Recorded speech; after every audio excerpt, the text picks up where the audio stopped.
কি করতেন তখন যখন আপনার ছেলে বা মেয়ে বলবে আপু তোমার 10টা টাকা দাও আমি স্কুলে যাবো কাজা খাবো, তখন যদি আপনি না দিতে পারেন তাহলে আপনার অবস্থা কি হবে? আপনি একবার মানবিক দিক দিয়ে দেখেন ভাই। ভাই পুলিশ ভাইদেরকে অনুরোধ করবো ভাই, আপনার ছোট ভাই যদি বলে ভাই আমার 20 টাকা লাগবে 50 টাকা লাগবে, তখন যদি আপনি না দিতে পারেন তখন আপনার অবস্থা কি হবে ভাই? আজ আমাদের পরিস্থিতি এরকম হয়ে দাঁড়িয়েছে ভাই। কোনো ছোট ভাই কোনো ছেলে মেয়ে যদি আমাদের কাছে 10টা 500 টাকা চায় ভাই আমরা দিতে পারি না ভাই। ভাইয়ের ওষুধ কিনেও টাকা পর্যন্ত আমাদের কাছে নাই ভাই। আপনাদের মানবিক দৃষ্টিতে দেখার জন্য অনুরোধ করছি ভাই।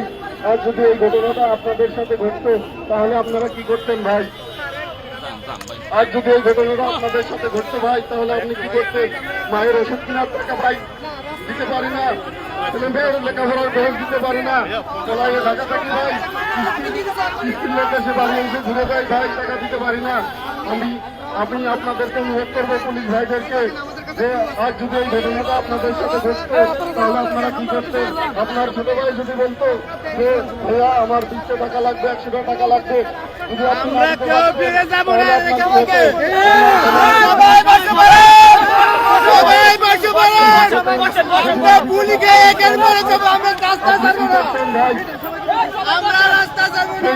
সেই কথাই বলছি ভাই, আপনাদের কাছে অনুরোধ করছি ভাই,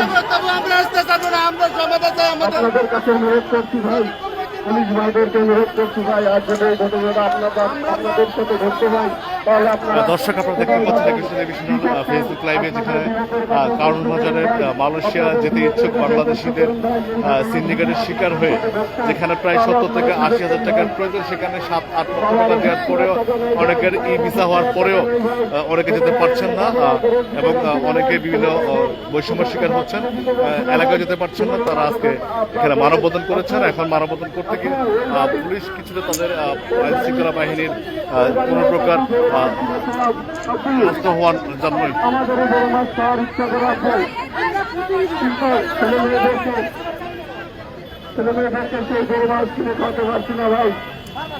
দর্শক আপনারা দেখতে পাচ্ছেন যে পুলিশের সাথে যে মালয়েশিয়া প্রবাসী যারা বাংলাদেশি ইচ্ছুক তারা কথা বলছেন, পুলিশ হয়তো মানববন্ধন ছেড়ে দিতে বলছে। অপরদিকে আপনারা দেখতে পাচ্ছেন এখানে কফিন করে অনেকেই মানববন্ধন শুরু করেছেন। প্রধান উপদেষ্টার সাক্ষাৎ চাই, প্রধান উপদেষ্টার সাক্ষাৎ চাই, তাদের দাবিগুলো জোরালো করছেন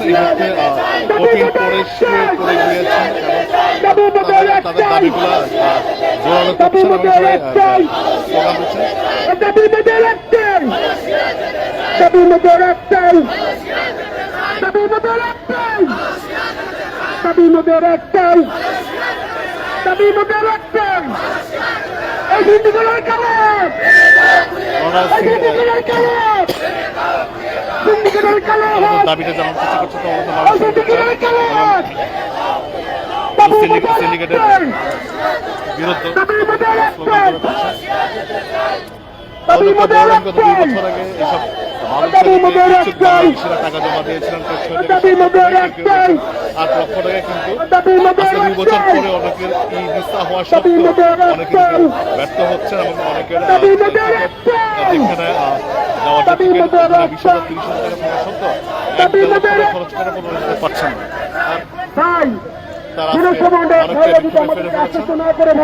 আমরা পথ থেকে কেউ সরবো না ভাই, প্রয়োজনে আমাদের চাই।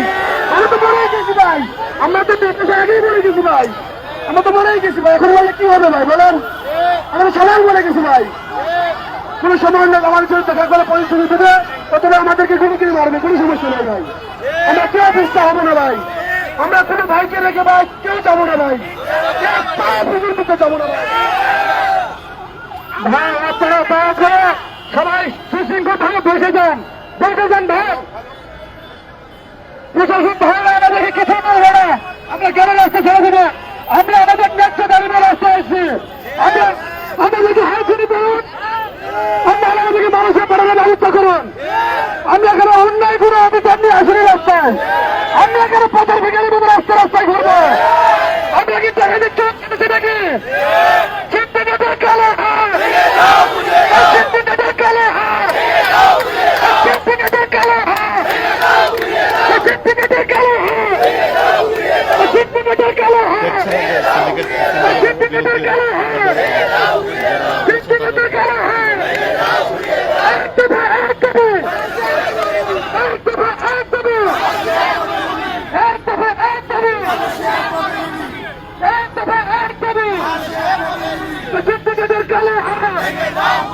সিন্ডিকেটের কালো হাত সিন্ডিকেটের কালো হাত দাবি মোবারক দেয় দাবি মোবারক দেয় দর্শক আপনারা দেখতে পাচ্ছেন দাবি মোবারক দেয় দাবি মোবারক দেয় দেখতে পাচ্ছেন এখানে কারণ বাজারের যে অবস্থা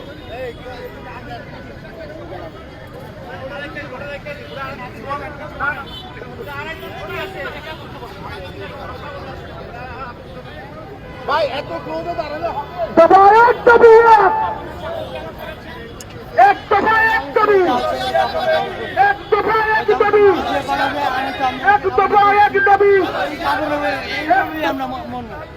আমরা আমাদেরকে পুলিশে গুলি করে মেরে লাগ আমাদের টাকা আগে জমি বেঁচে টাকা দিচ্ছে আমরা বাল বাচ্চা আছে বিধবা ওষুধ কার টাকা বন্ধ নাই সব বাচ্চা খাবে এই টাকারও বন্ধ নাই আমাদের কি অবস্থা একমাত্র আমরা জানি একমাত্র কি অবস্থা চাষ সম্বল ছিল বাড়িতে এই টাকাটাও দিচ্ছে আমরা টাকা দিচ্ছি সমিতি থেকে 1,000 টাকা উড়ায়া ওই টাকা দিচ্ছে এই টাকা দিতে হয় আমরা এই টাকা পাবো কই আপনারা বলেন এখন কি করবো এখন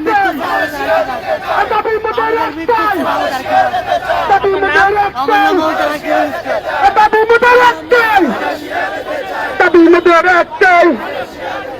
সিন্ডিকেটের কালো হাত সিন্ডিকেটের কালো হাত সিন্ডিকেটের কালো হাত সিন্ডিকেটের কালো হাত দাবি মোবারক দেয় দর্শক দেখতে পাচ্ছেন দাবি মোবারক দেয় দাবি বসে মোবারক পড়েছেন দেয় কয়েকজন দাবি কপির মোবারক শুয়ে দেয় পড়েছেন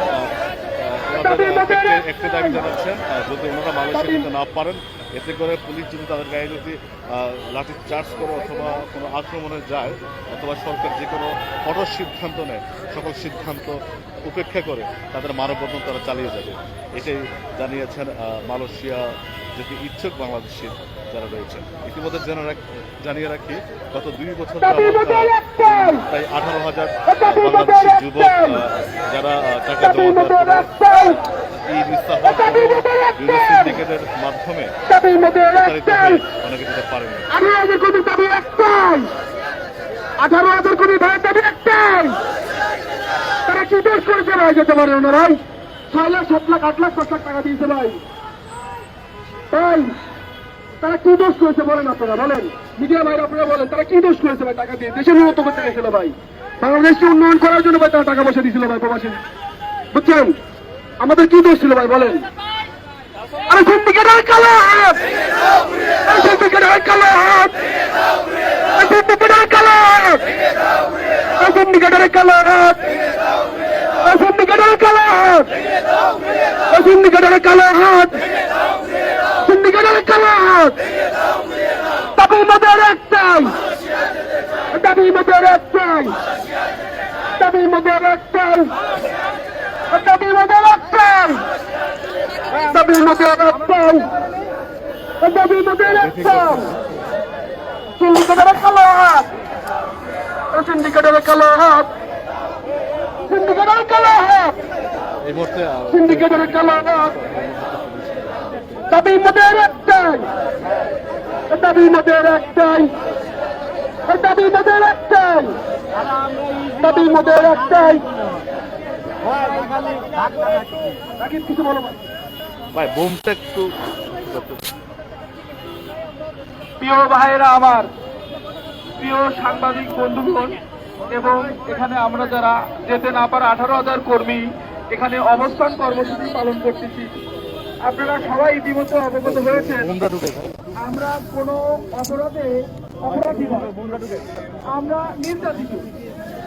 আমরা নির্যাতিত এই কারণেই আমরা এখানে আজকে অবস্থান কর্মসূচিতে অংশগ্রহণ করেছি সারা বাংলাদেশ থেকে আমাদের যেতে না পারা ভাই বন্ধুগণ এখানে উপস্থিত হয়েছেন আমাদের অন্তর্বর্তী সরকারের কাছে একটাই দাবি আমরা যারা টাকা পয়সা দিয়ে ভিসা হওয়ার পরেও যেতে পারি নাই সরকার যেন আমাদের অতি দ্রুত সময়ের মধ্যে এবং ফেব্রুয়ারি মাসের মধ্যেই মালয়েশিয়া পাঠায় সবাই আমার সাথে বলেন রাজি আছেন তো যদি তা না পাঠাইতে পারেন আমরা আজ এবং কখনোই এখান থেকে উঠবো না।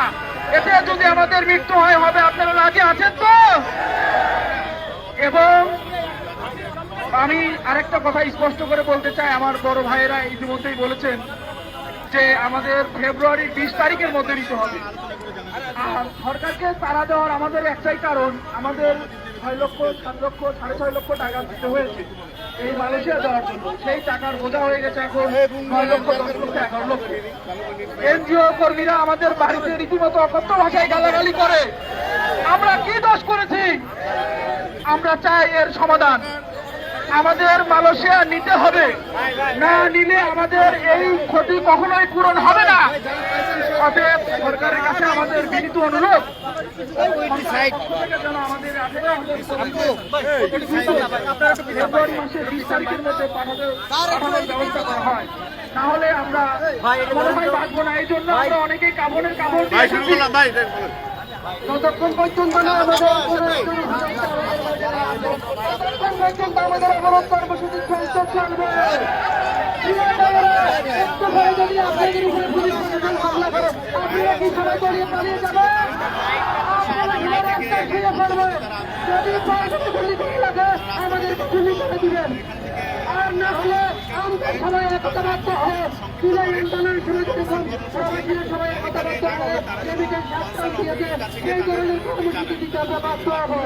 আমাদেরকে বাধ্য করবো না। আমরা শুধু আমাদের ন্যায্য অধিকার পেয়েছি, আমরা আমাদের ন্যায্য দাবি নিয়ে আমরা রাস্তা বসেছি। আপনারা প্রয়োজনে আমাদের হাতে পেলে আছে আন্দোলনের দাবি নেন। আমাদের সাথে একটাই স্লোগান করুন, আমাদের দাবি একটাই, মালয়েশিয়া যেতে চাই। ওদের দাবি একটাই, বদলে একটা চাই। ততক্ষণ পর্যন্ত মালয়েশি পণ্য মন্ত্রণালয় থেকে কোনো আশ্বাস না পাচ্ছি, ততক্ষণ পর্যন্ত আমাদের এই অবরোধ কর্মসূচি চলবে। পুলিশ যদি আপনাদের হামলা করে চলে যাবেন, আপনার সবাই রাস্তা শুয়ে থাকবেন, আপনার সবাই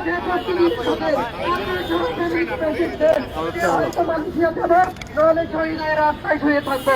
যদি আমাদেরকে গুলি করে, যদি আমাদের ট্রান্সফার করে, যদি বিএসএফ ছিলেন সমস্ত কিছু ভিক্ষা করে আমরা রাস্তা থেকে সরবো না, সরবো না, সরবো না। আজকে ততক্ষণ পর্যন্ত আমাদের কর্মসূচি চলবে যতক্ষণ পর্যন্ত না কোন একজন উপদেষ্টার সাথে আমাদের বৈঠক না হয়। আপনারা সবাই জানেন প্রধান উপদেষ্টা বর্তমানে সুইজারল্যান্ড আছে।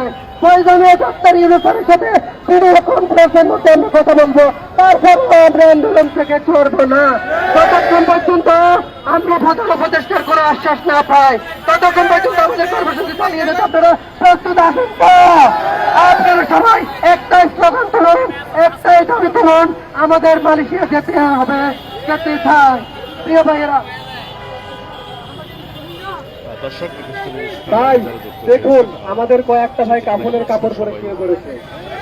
আমি প্রশাসনিক ভাইদের দৃষ্টি আকর্ষণ করে বলতে চাই, আমাদের সমাধান দেন, নয়তো গুলি করি, আমরা সুন্দর করে কবরে শুয়ে আছি। আমরা আর ঋণের বোঝা মাথায় নিয়ে বাড়ি ফিরতে চাই না। আমরা পরিষ্কার ভাষায় বলে দিতে চাই, আমরা কাফনের কাপড় পরেছি, হয় সমাধান নিব, নয়তো ডাইরেক্ট কবরে যাব। আমাদের দুঃখের কথা আমরা বারবারই বলে আসছি, কিন্তু আমাদের পক্ষে সমাধানের পক্ষে প্রশাসনিক ভাইদের আমি দৃষ্টি আকর্ষণ করে বলতে চাই, ভাই আপনারা আমাদের বড় ভাই, আমরা আপনাদের ছোট ভাই। আপনারা একবার নিজেরাই ভেবে দেখুন, আমরা যদি আপনাদের নিজের ছোট ভাই হইতাম, মায়ের পেটের ছোট ভাই হইতাম, আপনারা কি করতেন? আজকে আমরা যে বিপদে পড়েছি, আপনাদের কাছে আমাদের অনুরোধ করবো, আপনারা আমাদের সহযোগিতা করবেন যেন আমরা এই আন্দোলন থেকে সফলতা অর্জন করতে পারি। আমরা যে 4 দফা পেশ করেছি, এই 4 দফার উপরে আমরা থাকবো। আমরা কোন রাজনৈতিক দলের এজেন্ডা না, আমরা কোনো গাড়ি ভাঙচুর করব না, আমরা এখানে অবস্থান করব এবং সমাধান না পেলে আমরা রাজপথ থেকে সরব না ইনশাল্লাহ।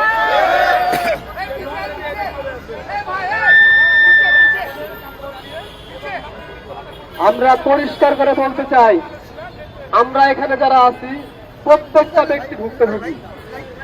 আমরা এখানে কোনো রাজনৈতিক দলের এজেন্ডা না, আমরা কোনো রাজনৈতিক দলের পক্ষে কথা বলতে আসি নাই।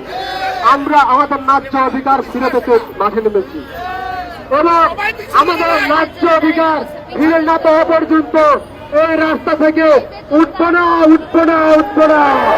সবাই আমার সঙ্গে এক আছেন ইনশাল্লাহ। আমরা ভাই কি দোষ করেছিলাম?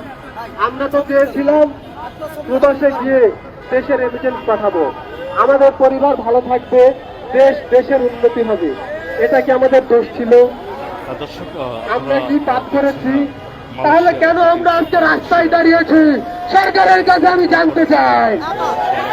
লক্ষ টাকা জমা দেওয়ার পরে প্রায় 2 বছর চেষ্টা করার পরে যখন যেতে পারছিল না তারাই আজকে আমাদের মধ্যে এই জাতীয়